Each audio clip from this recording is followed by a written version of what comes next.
ASH 2015 coverage continues. Thomas Baldrick, joined now by Dr. Jaroslaw Maciejewski of the Cleveland Clinic. Thanks for coming by, sir. Yeah, thank you for having me. Let's talk about your work with the impact of Eltrombopag on expansion of clones with somatic mutations and refractory aplastic anemia.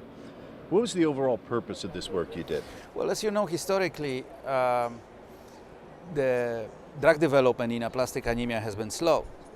There are a couple of drugs that constitute the standard of care, and actually in the last 30 years we did not add any new drugs to the repertoire.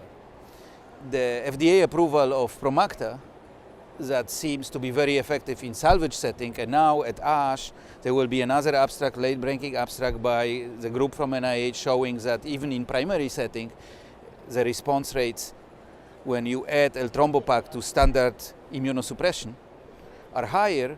Of course, makes us wonder whether there is what would be the side effect profile in the long term and whether there will be any consequences in terms of late clonal evolution.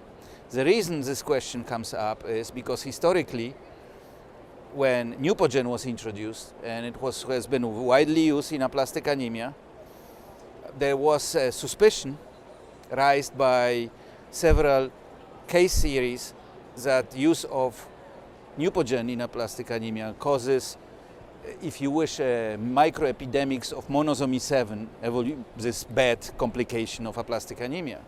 In big randomized trial, it did not pan out that Neupogen actually has this negative impact, but clearly, at least theoretically, if you use an early acting growth factor and positive drive to stem cells, you wonder whether these stem cells, this might cause problems in terms of evolution of subclones or clones that have a potential to become malignant and give rise to myelodysplastic syndrome.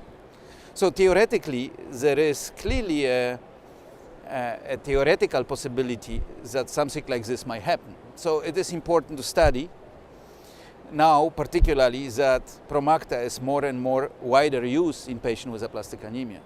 So as we sit here now, what questions have you been able to answer?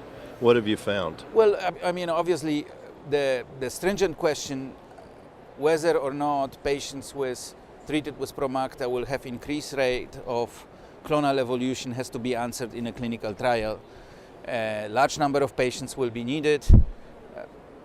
Usually, evolution of myelodysplastic syndrome in aplastic anemia occur in approximately 10% of patients over a period of 10 years.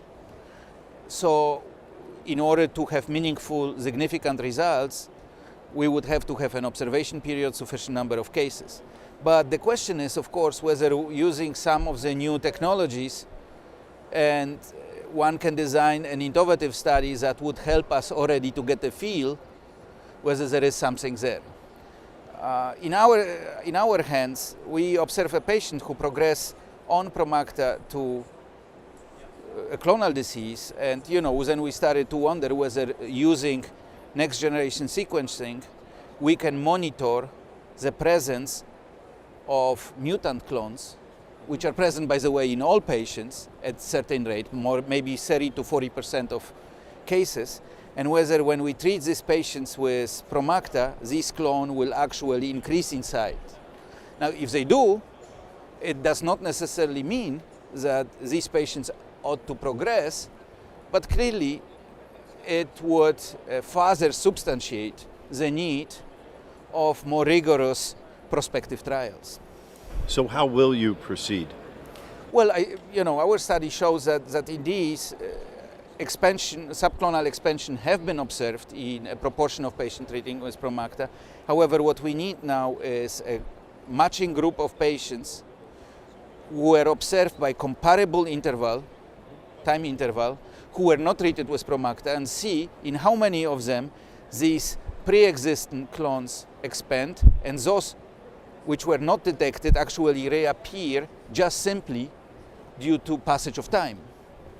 If in this additional control cohort the expansion is not uniformly seen, then it indicates that Promacta contributes to clonal expansion. And again, the conclusion does not necessarily mean that it causes